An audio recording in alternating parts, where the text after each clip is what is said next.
नमस्कार बच्चों, कैसे हैं आप सब। आशा करती हूँ आप सभी अच्छे होंगे, स्वस्थ होंगे, खुश होंगे और अपनी पढ़ाई भी अच्छे से कर रहे होंगे। तो जैसा कि आप सभी जानते हैं, मैं हूँ आपकी हिंदी की अध्यापिका और मैं स्वागत करती हूँ आप सभी का आईसीटी वर्चुअल क्लासरूम में। और आज हम यहाँ पर एकत्रित हुए हैं पढ़ने के लिए क्लास 11th की हिंदी।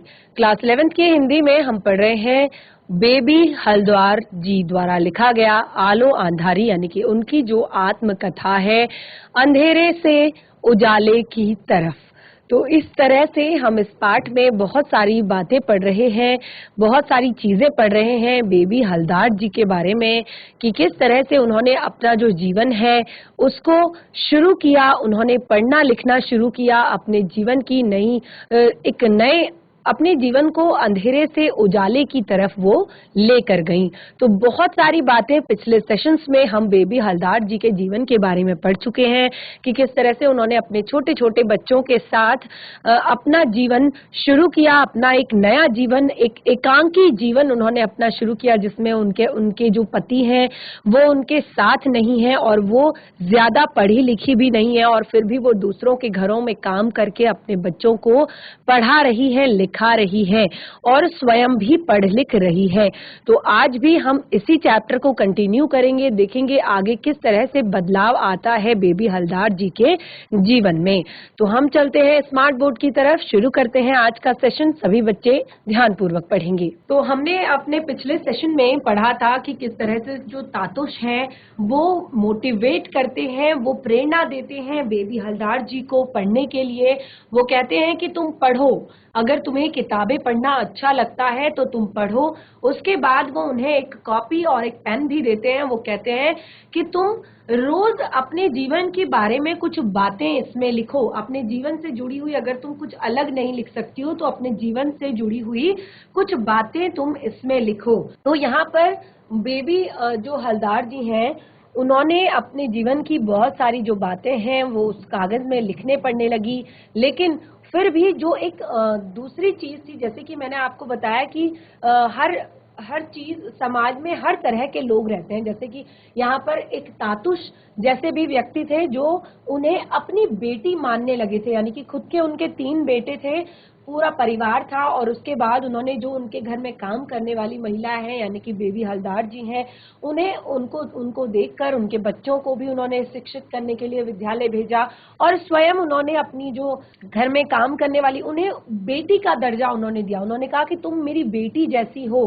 तुम मेरी बेटी हो, आज से तुम अपनी सारी बातें मुझसे शेयर कर सकती हो, मैं तुम्हारा पिता, भाई, बंधु, सखा सब कुछ हूँ। तो सारी चीजें, सारी बातें तुम मुझसे अपनी शेयर कर सकती हो। एक तरफ तातुष जैसे व्यक्ति और एक तरफ उनके बेबी हल्द्वार का मोहल्ला जहाँ पर वो रहती थी। और एक ही मोहल्ला नहीं, उन्होंने जितने भी घर बदले, क्योंकि इसमें काफी बार यह बताया गया है कि बेबी हल्द्वार ने 2 से 3 घर बदल लिए थे अभी तक की कहानी में।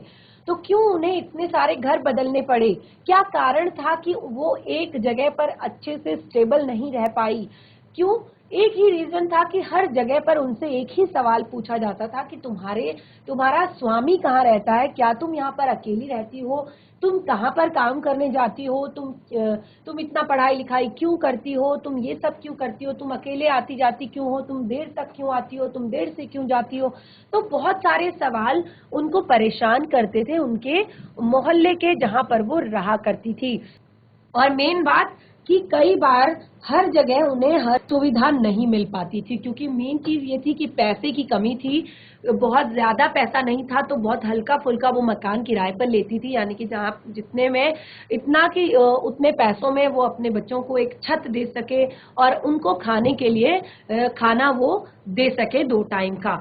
तो इतने कम पैसों में बहुत अच्छी जगह ले पाना उनके लिए नामुमकिन था, इसीलिए भी वहाँ पर बहुत सारी असुविधाएं हर जगह पर अलग अलग तरह की उन्हें सहनी पड़ती थी, इसीलिए वो बार बार घर भी बदल रही थी। लेकिन लेखिका कहती हैं कि उन लोगों की जो बातें हैं वो उन्हें अच्छी नहीं लगती, लेकिन फिर भी वो बिल्कुल भी उन लोगों की जो बातें को जवाब देना है या क्यों। तो फिर उसके बाद उन्होंने बहुत सारी चीजें लोगों के झेली और बार बार लोगों के ये ताने कि जो उनकी बूढ़ी मकान मालिक थी वो हमेशा पूछती थी कि तू कहाँ जाती है रोज रोज, तेरा स्वामी कहाँ है, तेरा स्वामी नहीं है, तू अकेली है, तुझे इतने घूमने फिरने की क्या दरकार, यानी कि तुझे ज्यादा नहीं घूमना फिरना चाहिए।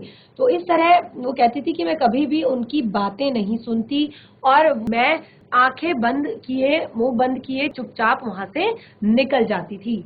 और वो एक चीज बताती हैं कि अगर मेरा स्वामी यहाँ पर नहीं है तो क्या उसके होते हुए लोगों का मुंह बंद था, क्योंकि वो जो वो आदमी था वो भी ऐसा ही था, यानी कि वो भी बहुत अच्छा आदमी नहीं था।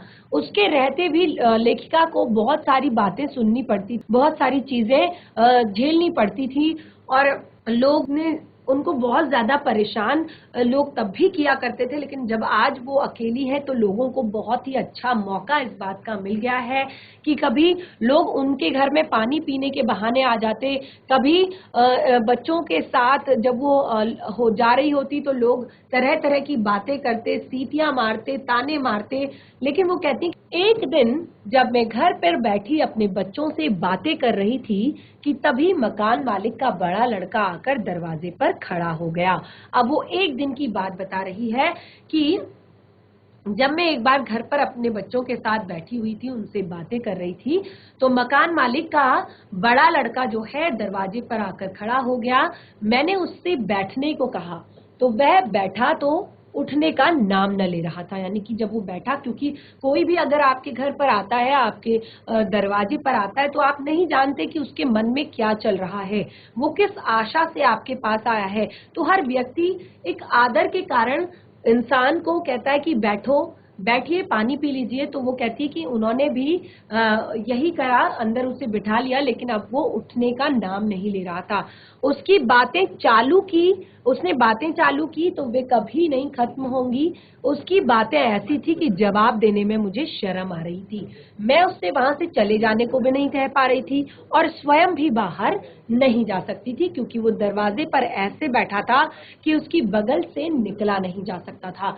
यानी कि वो जबरदस्ती उसके कमरे में घुस आया था और बहुत सारी इस तरह की बातें कर रहा था कि लेखिका उनका जवाब देने में असमर्थ थी। यानी कि एक तरीके से वो महिला को प्रताड़ित कर रहा था और वो इस तरह से दरवाजे पर अटक कर बैठा था कि वहां से वो लेखिका बाहर भी नहीं निकल पा रही थी। मैं समझ रही थी कि वह क्या कहना चाह रहा है और ऐसे में उसकी बातों को मैं अनसुना करती तो क्या करती। मैंने सोचा अब मेरा भला इसी में है कि इस घर को भी जल्दी से छोड़ दूं। देखिए, बहुत सारी बातें उनको हर बार अलग अलग जगहों पर झेलनी पड़ी, लेकिन इंसान अपने रहने खाने की सुविधा को असुविधा को भूल सकता है, लेकिन अगर उसके चरित्र पर किसी ने उंगली उठाने की कोशिश की या उसको मानसिक तौर पर या शारीरिक तौर पर प्रताड़ित करने की अगर कोशिश करता है तो वो असहनीय होता है किसी के लिए भी। तो लेखिका कहती हैं कि सबसे बड़ी जो मेरे साथ परेशानी यहाँ पर थी इसी तरह की थी। तो उन्होंने कहा कि मुझे अब ये घर भी छोड़ना चाहिए, यानी कि मुझे यहाँ से भी कहीं और जाना चाहिए। तो समाज की मानसिकता यहाँ पर बहुत ही आप देख सकते हैं कि लेखिका ने अभी तक जितने भी घर यहाँ पर चेंज किए हैं, तो आप देख रहे हैं कि किस तरह की समाज की मानसिकता है एक महिला के लिए उस समय। और ये आज भी मैं कह सकती हूँ कि बहुत अच्छी तरह से परिवर्तित नहीं हुई है। काफी कुछ इस तरह की चीजें आज भी, जबकि हमारा समाज इतना ज्यादा शिक्षित है, लड़कियां लड़कों के साथ कदम से कदम मिलाकर आगे बढ़ रही हैं, हर एक पद पर सुशोभित हैं, हर एक जगह अपना नाम रोशन कर रही हैं, लेकिन इस तरह की मानसिकता और इस तरह की चीजें आज भी हमारे समाज में जस की तस बनी हुई है। तो वो कहती हैं कि उसकी बातों से यह साफ हो गया था कि यदि मैं उसके कहने पर चलूंगी तो उस घर में रह पाऊंगी। यानी कि वो कुछ इस तरह की बातें लेखिका के साथ कर रहा था, यानी कि उन्हें परेशान कर रहा था और उनका उत्पीड़न कर रहा था कि अगर तुम इस तरह से रहोगी यहाँ पर तो ही तुम इस घर में रह पाओगी। तो वो कहती हैं कि मैंने सोचा क्या इतना सहज है कि घर में कोई मर्द नहीं है, तो क्या इसी से मुझे हर किसी से कोई भी बात माननी होगी। तो वो कहती हैं कि इतना आसान है क्या कि मेरे घर में कोई मर्द नहीं है, तो क्या मैं हर किसी की बात मान लूं या हर किसी की कही बात पर चलने लगूं। मैं कल ही कहीं और घर ढूंढूंगी और वहां चली जाऊंगी। और अब लेखिका कहती हैं कि मैं अपने काम पर जाती रही और साथ ही साथ घर भी ढूंढती रही। वो कहती हैं कि उस दिन से उन्होंने बिल्कुल मन में ठान लिया कि वो इस घर को भी छोड़ देंगी, क्योंकि बहुत अच्छी स्थिति उनकी नहीं थी। वो एक केवल तातुश के घर में वो काम किया करती थी, भले ही तातुश का व्यवहार उनके लिए बहुत अच्छा हो, भले ही सारी चीजें काम पर उनके लिए बहुत अच्छी हो, लेकिन जहाँ पर वो उनका मेन घर था, जहाँ पर वो रहती थी, तो वहां पर इस तरह की परेशानी होने के कारण वो अक्सर परेशान रहती थी। वो कहती हैं कि मैं रोज फिर काम पर जाती रही और रोज नए नए घर भी ढूंढती रही। एक दिन काम से मैं घर लौट रही थी तो देखा कि मेरे बच्चे रोते रोते दौड़ते चले आ रहे हैं। मेरे पास वे बोले, मम्मी मम्मी जल्दी चलो, हमारा घर उन्होंने तोड़ दिया है। और बच्चों की बात से मैं चौंक पड़ी कि यह क्या हो गया, क्योंकि लेखिका ने उनकी बात नहीं मानी और उन्होंने अब उन्हें इस तरह से प्रताड़ित करना शुरू कर दिया, इस तरह से परेशान करना शुरू कर दिया कि बच्चों को डरा धमकाकर घर की चीजें वो तोड़ने लगा। मैंने कहा चलो चलकर देखती हूँ। वहां पहुंचकर देखा तो सचमुच ही घर का सामान बाहर बिखरा पड़ा है। वह सब देखकर मैं सिर पकड़कर बैठ गई और सोचने लगी कि बच्चों को लेकर अब कहाँ जाऊं, इतनी जल्दी दूसरा घर भी कहाँ मिलेगा। बच्चों को अपने पास बिठाए रोने लगी। तो देख सकते हैं आप कितनी कठिन परिस्थितियों से लेखिका का जीवन जो है गुजरा है। क्या क्या उस समय उन पर बीत रही होगी। दो छोटे छोटे उनके बच्चे हैं, ना उनके सर पर छत है और ना ही उनका कोई सहारा है। और इस तरह की परिस्थिति लेखिका के साथ एक बार नहीं कई बार हो रही है कि जब उनको लोगों के इस तरह के ताने, इस तरह की छेड़खानियां, इस तरह की परेशानियां उन्हें सहनी पड़ रही हैं। उन्होंने सिर्फ मेरा ही घर नहीं तोड़ा था, आसपास जो और घर थे उन्हें भी तोड़ डाला था, लेकिन उन घरों में कोई न कोई मर्द, बड़ा लड़का, स्वामी जरूर था, जबकि मेरे यहाँ होते हुए भी कोई नहीं था। इसीलिए मेरा सामान अभी तक उसी तरह बिखरा पड़ा था, जबकि दूसरे घरों के लोग अपना सामान एक जगह सहेज कर नया घर खोजने निकल गए थे। हमें छोड़ वहां बस कुछ ही लोग और बचे थे। वे इसीलिए रुक गए क्योंकि मेरे बच्चों से उन्हें मोह था। तो लेखिका कहती है कि वहां एक घर नहीं, लगभग आसपास के सारे मकान तोड़ दिए गए थे और सामान बाहर फेंक दिया गया था। तो आप समझ सकते हैं कि किस तरह का वो एरिया रहा होगा। तो वहां पर लेखिका कहती हैं कि कुछ ही लोग बचे हुए थे जिनका मोह मेरे बच्चों के साथ था कि हम कैसे ये छोटे छोटे बच्चों को छोड़कर वहां से जा सकते हैं, और घर की वैसी हालत में उन्हें अकेले नहीं छोड़ना चाहते थे। मैं रो रही थी, मुझे रोते देख मेरे बच्चे भी रोने लगे। ऐसे समय में मेरी मदद को सामने आने वाला मेरा अपना कोई नहीं था। पास ही मेरे दो दो भाई रहते थे। उन्हें मालूम था कि मैं कहाँ रहती हूँ। उन्हें यह भी मालूम था कि वहां के सब घर तोड़ दिए गए हैं। देखिए, मुसीबत जब आती है तो हर कोई मुंह मोड़ लेता है। तो लेखिका यहाँ पर, क्योंकि अगर इंसान को किसी और पर भरोसा हो ना हो, समाज के किसी और व्यक्ति से वो मदद की उम्मीद करती हो या ना हो, लेकिन जब कभी परेशानी आती है, जब हम कभी किसी मुसीबत में होते हैं, तो अक्सर जो हमारे अपने होते हैं वो हमारे जरूर काम आते हैं। दुख में, दर्द में शामिल होने वो जरूर आ जाते हैं। लेकिन लेखिका को तो अपनों का सहारा भी नहीं मिला, यानी कि वो कहती हैं कि ऐसी परिस्थिति में उनके दो दो भाई वहीं पास पास रहते थे, आसपास, लेकिन वो भी नहीं वहां पर आए, लेकिन जबकि उन्हें पता था कि वो कहाँ रहती हैं और वहां के घर सारे तोड़ दिए गए हैं।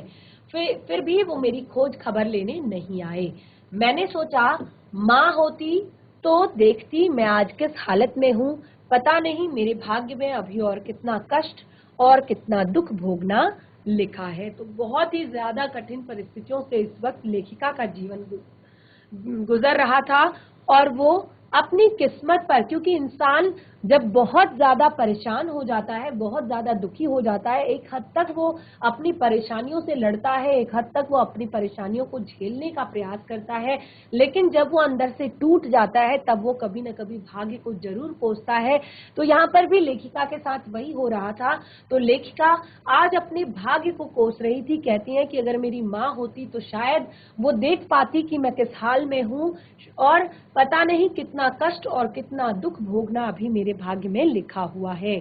उस दिन फिर कहीं घर खोजना नहीं हुआ। रात 7-8 बजे भोला दा आया और मुसलमान था, पास में ही रहता था और उसका घर भी तोड़ दिया गया था। अब लेखिका कहती हैं कि रात के 7-8 बज चुके थे और कोई भी व्यक्ति जो है घर नहीं ढूंढ पाया था। वो कहते हैं कि मेरे पास में ही एक भोला दा नाम का व्यक्ति था जो कि मुसलमान था और वो पास में रहता था। अब वो हम लोगों की तरफ का ही रहने वाला था और मेरे भाइयों और मेरे बाबा को भी जानता था। मेरे बच्चों से उसे बहुत लगाव था। भोला दा ने कहा, इस तरह बच्चों के साथ रात में तुम अकेली कैसे रहोगी? इतना कहकर वह वहीं हम लोगों के पास बैठ गया। उस हालत में क्या किसी को नींद आ सकती थी? उस खुली गंदी जगह में हम सब ने ओस में वह रात किसी तरह काट दी। सवेरे भोला दा ने कहा, तुम जहाँ काम करती हो वहाँ के साहब से बात करके देखो ना। मैंने सोचा, ठीक ही तो कह रहा है, तातुश ने तो पहले ही कहा था कि रहने के लिए वह मुझे जगह भी दे सकते हैं, एक बार बात करके देख ही लूं। मैंने उनसे कहा, भोला दा तुम ही एक बार चलकर उनसे बात कर लो ना, मेरी तो कहने की हिम्मत नहीं होती। भोला दा बोला, तो फिर चलो। मैं उससे लेकर चली आई। वह बाहर ही खड़ा रहा और मैं भीतर गई। देखा तो तातुश अखबार पढ़ रहे हैं। मुझे देखते ही वह बोले, क्या बात है बेबी, रोज तो तुम ऐसी नहीं दिखती, तुम्हारा मुंह ऐसा सूखा सूखा क्यों है? मैंने उन्हें सारी बातें बता दी, कैसे हम लोगों के घर बुलडोजर से तोड़ डाले गए और कैसे सारी रात बच्चों के साथ मुझे बाहर ओस में रहना पड़ा।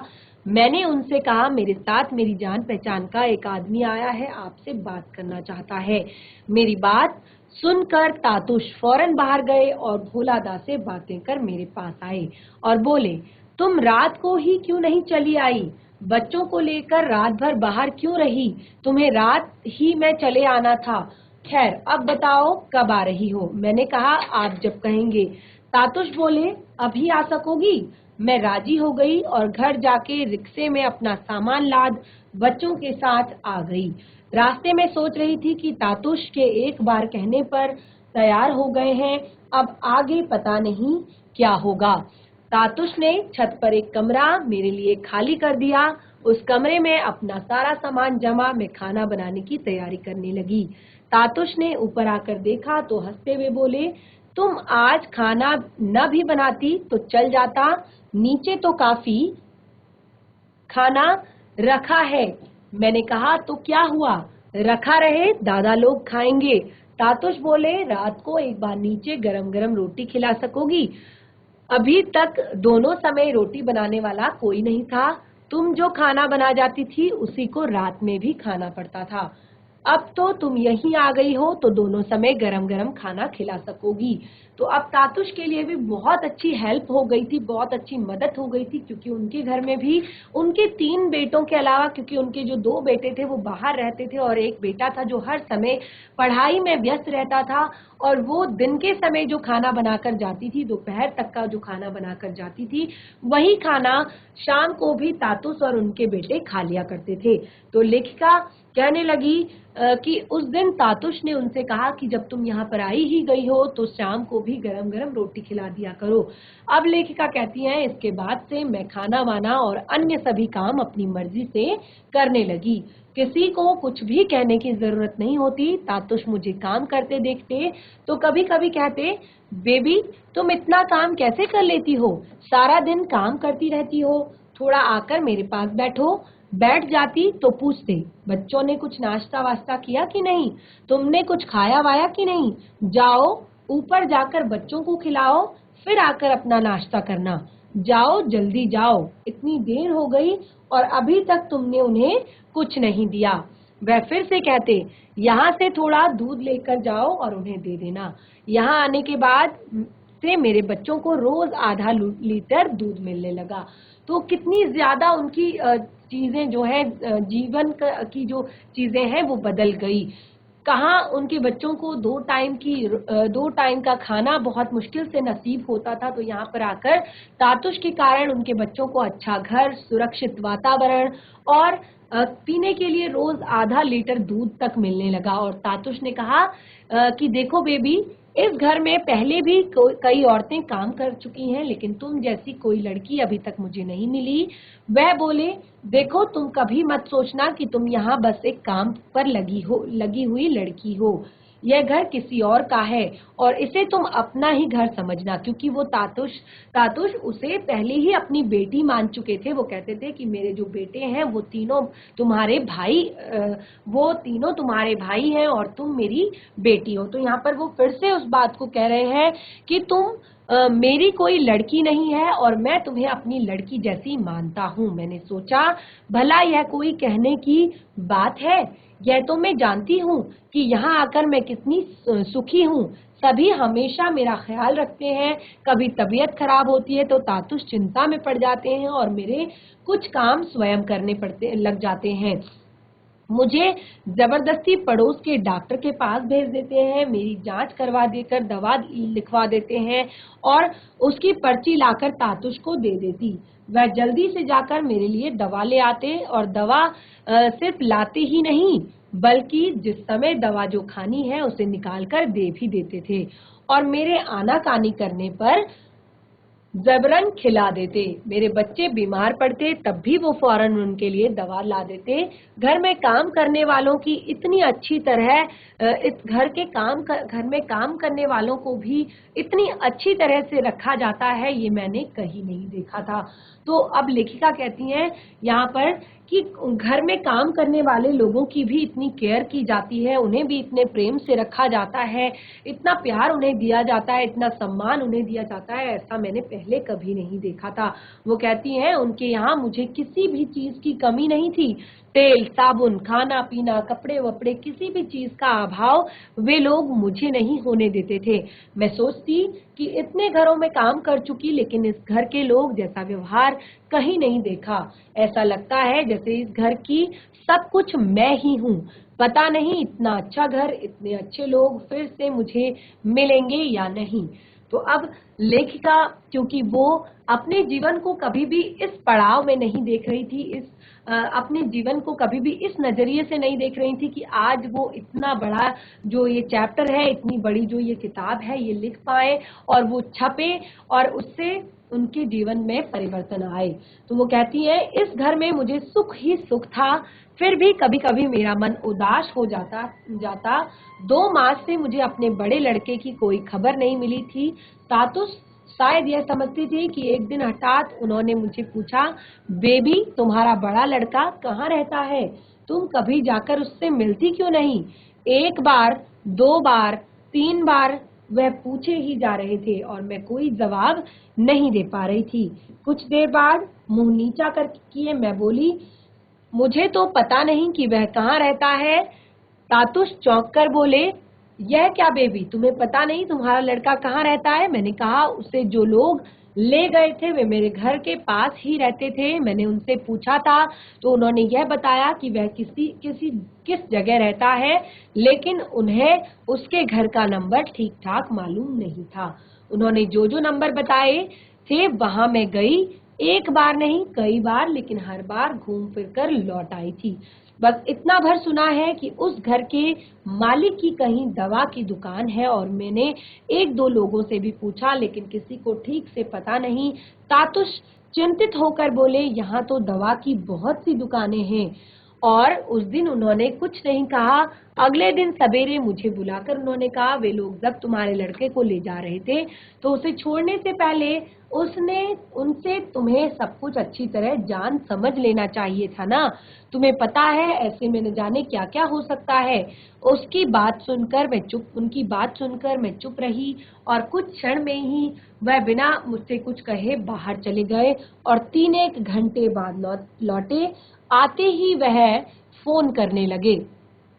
तो यहाँ पर अभी तक हमें लेखिका के केवल 2 बच्चों के बारे में पता था, लेकिन कहानी के जो ये अगला अध्याय है, यहाँ पर लेखिका ने अपने तीसरे जो बड़ा बेटा उनका था, उनके बारे में भी यहाँ पर बताया है कि बचपन में उन्होंने उसे किसी को दे दिया था, किसे दिया था और कहाँ पर वो रहता था, कहाँ पर वो काम करता था, इन सारी चीजों के बारे में कुछ भी नहीं पता था। तो अब जब तातुश उसे खोजकर 2-3 घंटे के बाद आए, तो वो कहती हैं कि वो आकर तुरंत फोन में लग गए, बार बार फोन करने लगे। मैं किचन में खाना बना रही थी, मैंने सुना कि वो किसी से बात कर रहे हैं और साथ के साथ मुझे भी बुला रहे हैं, बेबी बेबी सुनो। मैंने सोचा वह इस तरह मुझे क्यों बुला रहे हैं। मैंने जल्दी से उनके पास आकर खड़ी हो गई। वह फोन पर बात ही किए जा रहे थे। बातें करते करते वे मुझसे बोले, लो बात करो। मैंने पूछा कौन है, किसके साथ बात करूं? वह बोले बात करो ना, देखो कौन है। मैंने फोन कान से लगाया, पता चला पता नहीं कौन हेलो हेलो किए जा रहा था। मैं उसकी आवाज पहचान नहीं पा रही थी। कान से फोन हटाकर मैंने तातुश से पूछा कौन बात कर रहा है। वह बोला, अरे तुम अपने लड़के को नहीं पहचान रही हो? मैं चौंक कर बोली, अरे मेरा बाबू। मैंने फिर फोन कान से लगाकर कहा, बेटा मैं तेरी माँ बोल रही हूँ। वह बोला, माँ? कौन माँ? बेबी बोली, हाँ बेटा मैं तेरी माँ। तू कैसा है? वह बोला, माँ मैं बिल्कुल ठीक हूँ माँ, मैं यहाँ अच्छी तरह से हूँ। और उसकी बातों से मुझे लगा मेरा लड़का अब बड़ा हो रहा है। उसकी आवाज भी बदल गई थी। 2-1 मास में ही वह कितना बदल गया था। उसे देखने की मुझे बहुत इच्छा होने लगी। तातुश भी समझ गए थे। उन्होंने पूरा पूछा, लड़के से मिलने जाओगी? मैं बोली, हाँ देख लेती तो भी अच्छा लगता। वह बोले, बताओ कब जाओगी? मैंने कहा, जब आप ले जाएंगे। तो बच्चों आपने देखा किस तरह से तातुश ने लेखिका के जो बड़े बेटे जो कई मास पहले जो है उनसे बिछड़ गया था, यानी कि दूर कहीं और रहने चला गया था, उसके लिए भी उन्होंने लेखिका को उससे भी मिला दिया। तो ये एक बहुत ही कम जगह पर ऐसा देखने को मिलता है कि लोग अपने घरों में काम करने वाले लोगों की इतनी मदद करते हैं, इतनी सहायता करते हैं, उनके लिए इतने ज्यादा चिंतित होते हैं।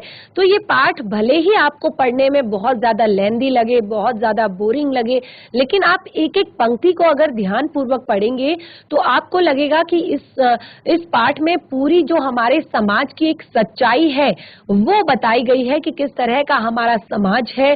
तो बिल्कुल समाज की जो हकीकत है वो इस पाठ में बयां की गई है। एक एक पंक्ति की समाज में किस किस तरह के लोग रहते हैं और कैसे आपको उन लोगों से बचकर अपने जीवन में आगे बढ़ना है, कैसे आपने अपने आप को भी संभाले रखना है, अपने आप को भी संयम में रखना है। तो इसी चैप्टर को कंटिन्यू करेंगे हम अपने नेक्स्ट सेशन में। आज का सेशन हमारा यहीं पे समाप्त होता है। तब तक के लिए धन्यवाद। आपका दिन शुभ हो।